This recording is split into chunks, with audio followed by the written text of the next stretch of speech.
Hold it. He's half man, half woman. It's Gary. I wanna hip you to the T. It's Gary, baby.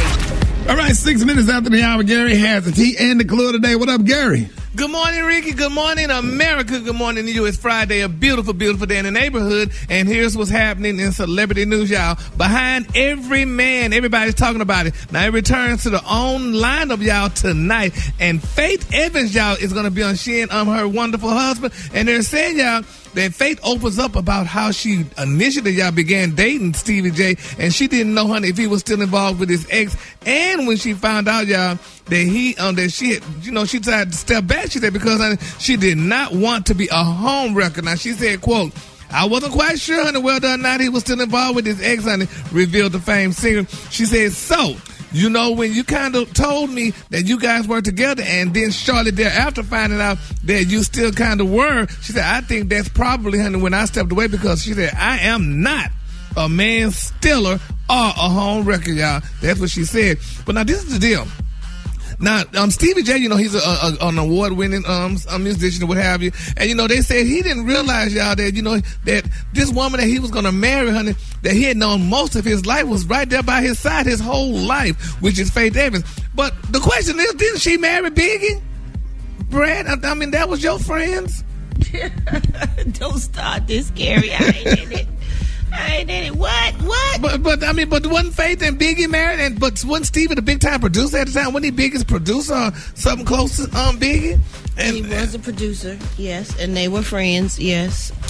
Yeah, so that's the new thing now, marry your friend. Wasn't that like 20-something years ago? Yeah, but that was so long ago, Gary. I don't care, honey. If you was my friend and I die and my wife or husband is left alone, you don't marry them. I don't care if it's a million years ago. No, if you're a good person and you want to see those people happy and you've passed on, I don't think anything is wrong with that. What's wrong with that, Gary? Because now you're making me think that older people do that. Yeah, but now you're making me think you was looking at this person all along when we were married. No, Gary, it wasn't happening back then. Gary, this wasn't happening back then at all. If you paid attention to the story at all, she wasn't even feeling him like that. They weren't even on that page. They was just working together. Stevie had a lot going on back then, and Biggie had Faith, and Faith had Biggie.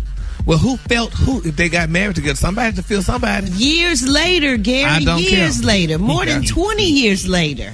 Well, to me, that's in you your saying head. He violated the bro code, Gary? He sure did, Roxy. Honey. I felt that was in your damn head all along that you wanted to be with this person. No, I don't like that, honey. It don't happen like that. It didn't happen like that, Gary. Ricky, think about it. It just don't seem right, though, honey. That's a unwritten rule.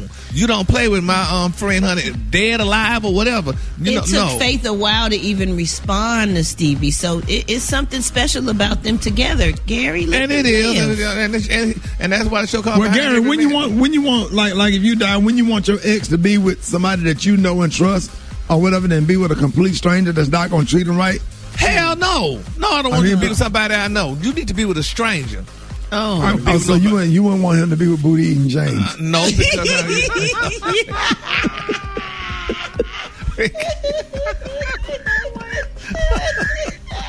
Don't say that. Don't say that. Be eating. So he couldn't be with B.E. James. No, you know that B.E. James gonna take care of him like he took care of you. Yeah, but no, that don't need to happen, honey. I don't need to know about it, honey, because things change. The technique might change by the time they get to them. They come to the cemetery and view your grave and visit your grave and go back to the house. And B.E. James get to work.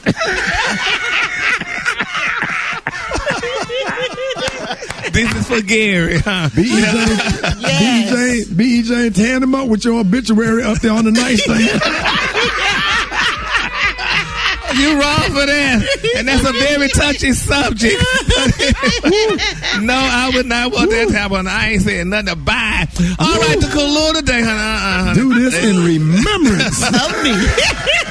The Kahlua today, y'all, honey, is Barbados Sherry. On the high end, you say Barbados Sherry. On the lunch, you say beautiful dark red. That's your Kahlua for today, honey. I will come back. I will rise like the Phoenix sun or the star.